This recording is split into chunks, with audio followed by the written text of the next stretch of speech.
Olá pessoal, mais uma vez aqui, professor Adazildo, Radiologia Forense, módulo 2. No módulo 1 nós falamos então a respeito dos peritos, né? Falamos um pouquinho das gravidade, das causas de morte.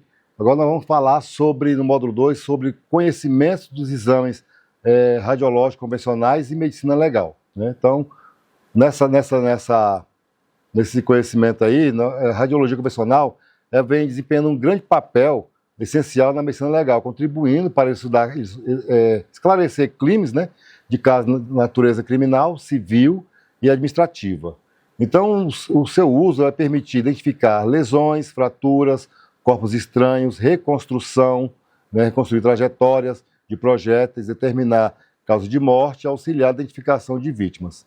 Tá? Então, no caso aí, nos exames radiológicos, é importante que nessa área, não só nessa área de forense, mas como na área de diagnóstico por imagem, é importante que você conheça anatomia do corpo, saber o nome dos ossos, nome de músculos, nome de tudo, a poder, inclusive a anatomia seccional, que é a parte do estudo das imagens radiográficas, para vocês poderem estar auxiliando nessa área aí, tá?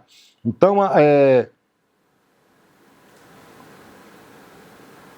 esses exames, pessoal, ela é fundamentada para exames, deixa eu ver aqui só um pouquinho, só voltar aqui, detectar fraturas. Ok, então esses exames, são feitos para identificar fraturas no caso de agressão física, localizar projéteis de arma de fogo e fragmentos, tá? Lesões por acidentes de trânsitos, também se vai identificar. Estimativa da idade óssea, né, que hoje a idade óssea também você tem que ter noção de como é que se faz esse exame. Análise de corpos carbonizados ou em decomposição, nós falamos lá no módulo 1 a respeito desses corpos em alta decomposição. Então, corpos carbonizados também é necessário fazer um exame de imagem para poder identificar se houve alguma fratura, né, para poder botar nos laudos, tá? Então, a decisão mais comum na medicina legal são radiografias, né, do raio-x, né, que é o método mais empregado nessa área forense, que vai permitir visualização de estruturas ósseas, né, de projéteis de arma de fogo, corpos estranhos e eficiência na área. A tomografia computadorizada vai te dar uma imagem tridimensional detalhada do corpo, né, que é especialmente útil na identificação de lesões internas dentro do corpo, né? Um exemplo mesmo, se teve alguma hemorragia, né?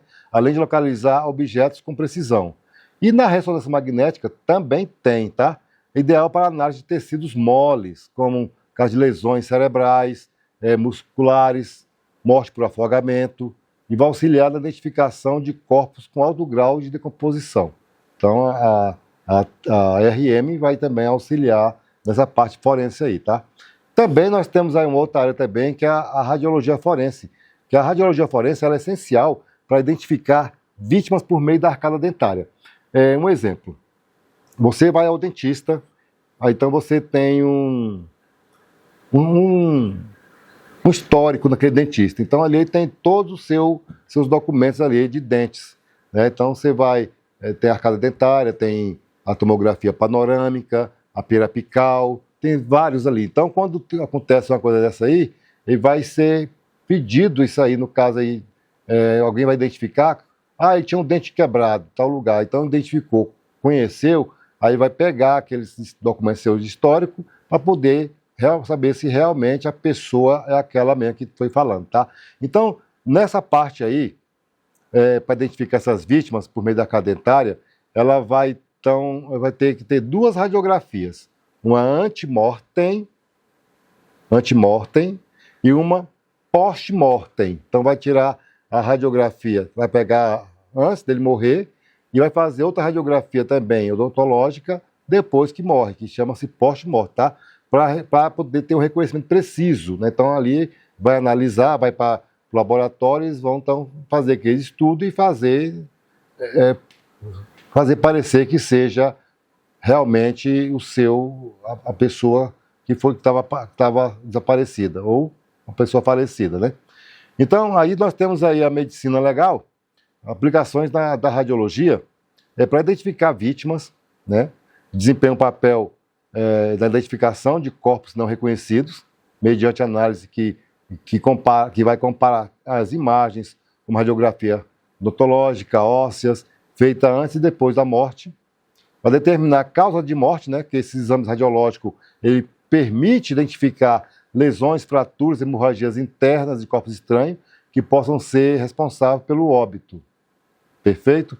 Aí, localização de projétil também é feita pelo raio-x e pela tomografia, né, que é para localizar. Aí também tem análise de lesões, que a radiologia ela vai possibilitar o estudo detalhado daquela fratura, trauma, lesões internas, que vai auxiliar na compreensão da intensidade da violência e da dinâmica dos acontecimentos. Aí tem o estudo da idade. Não sabe a idade, então a radiologia vai entrar, né, a radiologia forense, para estimar a idade óssea, vai oferecer, então, informações valiosas para a investigação criminal e demandas jurídicas, tá? Então, qual a importância do profissional da radiologia nessa área? Gente, é muito importante. Nós, dessa área da radiologia, nós somos o papel principal, nós vimos por dentro, né? Então, o técnico tecnólogo em radiologia, ele é a peça-chave na medicina legal.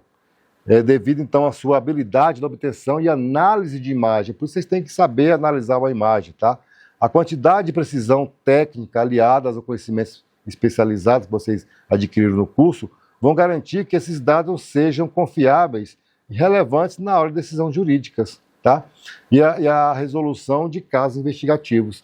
Então, por isso a importância de saber anatomia. Não adianta você fazer radiologia para diagnóstico por imagem, que você vai ficar apertando botão, aí na hora que precisar mesmo de você dar um parecer técnico, você não saber, tá?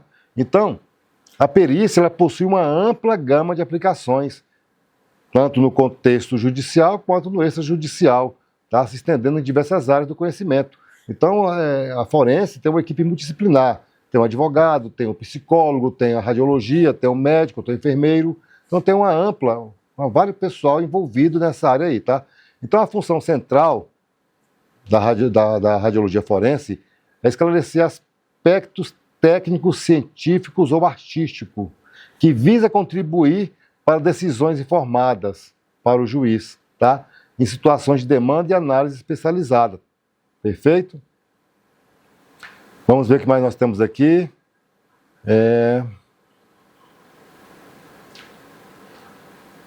Nós temos aí, ó, os tipos principais de perícia vai incluir a perícia judicial, né, que vai designar um juiz para servir como apoio técnico na tomada de decisão. A perícia criminal, que é executada por especialistas criminais para investigar os delitos.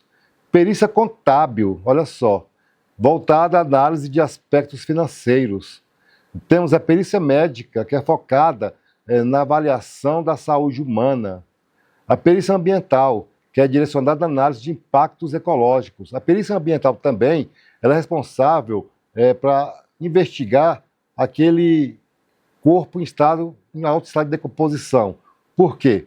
Porque aí vai entrar, então, a biologia forense também, juntamente com a perícia ambiental, que vai estudar os insetos, que o inseto ele vai determinar a hora da morte daquele corpo encontrado, né? Porque vai depender das larvas, né? Então, as larvas pequena tem tantas horas, a larva é jovem tem tantas horas, a larva é adulta já passou 4, 5 horas.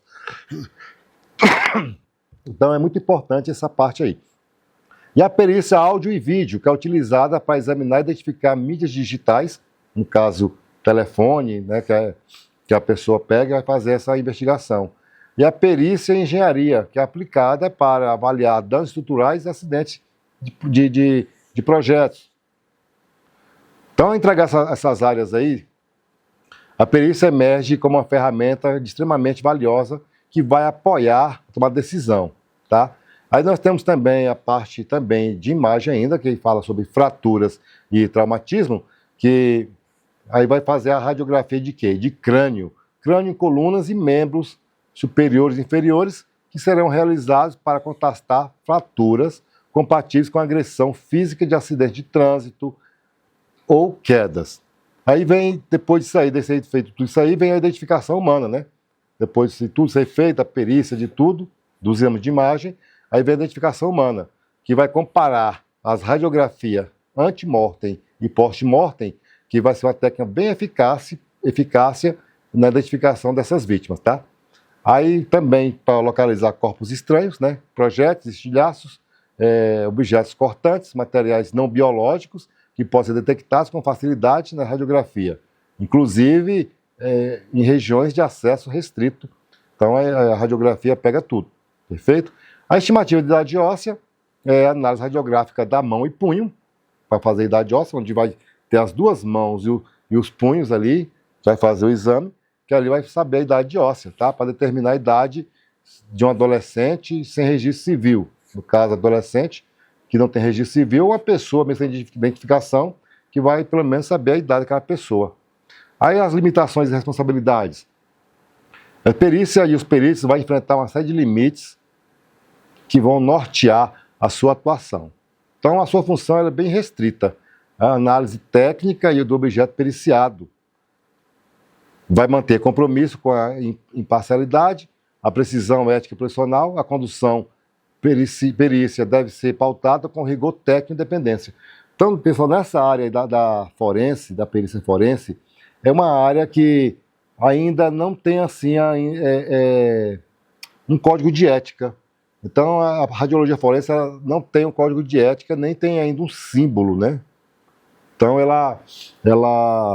mas sabemos que temos que ter ética. Sabemos que quando você vai no IML, não pode tirar foto, porque já é questão também de ética. Então, mas não tem ética, não tem assim quando eu falo não tem ética, não tem um código de ética escrito para aquele fim, para aquela área, tá? O que é diferente do código de ética da área da saúde, da radiologia, da enfermagem, da medicina. Então, aqui, nessa parte da forense, nós não temos o código de ética, mas tem o sigilo profissional, porque o sigilo profissional, você está ali dentro, você não vai sair falando o que aconteceu ali. No caso de uma cantora que faleceu aí, que as fotos dela vazou, né, que o avião dela caiu, Maria Mendonça, se não me engano, o avião dela caiu, essas fotos ficaram circulando aí nas redes sociais por muito tempo. Então ali não teve o sigilo profissional. Então as informações adquiridas no andamento da perícia devem ser mantidas em confidencialidade, tá? Sendo proibido divulgar sem autorização expressa do juiz. Então, o juiz vai determinar, não, pode mostrar, não pode mostrar. Então, se você trabalhou no ML e tirou foto e divulgou as fotos, você é passível de ser preso. Por quê? A ética diz que o comportamento do perito deve seguir rigorosamente o código de ética da sua profissão. Eu falo, professor, você falou que não tem código de ética, eu falei a necrópsia. Aqui nós estamos falando do perito, tá? Então, ele tem que seguir o seu código de ética, o perito, né, que vai orientar por princípios como integridade, lealdade e honestidade. Se ele não fizer isso, ele vai responder civilmente, né? Então ele pode ser responsabilizado judicialmente pelos prejuízos causados a terceiros devidos a atos dolosos ou culposos durante a elaboração do seu laudo técnico. E vai responder também criminalmente, né? Vai responder, além disso aí, vai ter uma responsabilidade disciplinar, que vai ter infrações que pode resultar em sanções impostas pelos conselhos profissionais, abrangendo desde a advertência até a cassação do seu registro profissional. Então, a partir do momento que você perde um registro profissional, já era. Você pode procurar outra profissão porque você não atua mais naquela área. Perfeito? Então, e a atualização profissional é de responsabilidade da pessoa, do perito, do tecnólogo, da radiologia, sempre fazer curso de atualização, né, estudar sempre, ter uma educação continuada para poder manter-se atualizado nessa área que você escolher. Tanto pode ser ela no diagnóstico por imagem, pode ser na forense, pode ser onde você quiser trabalhar, tem que estar sempre atualizado, tá? Então, o profissional técnico e tecnólogo em radiologia, ele tem que garantir a qualidade da imagem, né? Tem que ter um controle de qualidade excelente para poder ter um bom laudo, respeitar as normas éticas e legais do estabelecimento e também do seu conselho, trabalhar em conjunto com os peritos criminais e médico legista. Por quê? Porque o médico legista, ele está ali e vai perguntar para você, me fala a trajetória de um projétil do crânio. Aí você tem que saber, aí onde você vai saber a anatomia? Você tem que estar trabalhando junto ali, tá? E vai ter que também manter sigilo profissional e precisão nos procedimentos. Tá? Então, na apostila também nós temos as imagens ilustrativas lá, que vocês podem, temos a imagem de agressão familiar, temos a imagem de projétil no tórax, né? Tem da radiologia odontológica, tá? Tem a da análise óssea também, nós temos aí a imagem para vocês estarem observando, perfeito? E essa aula vai ficando por aqui, que esse é o módulo 2. Até o próximo módulo.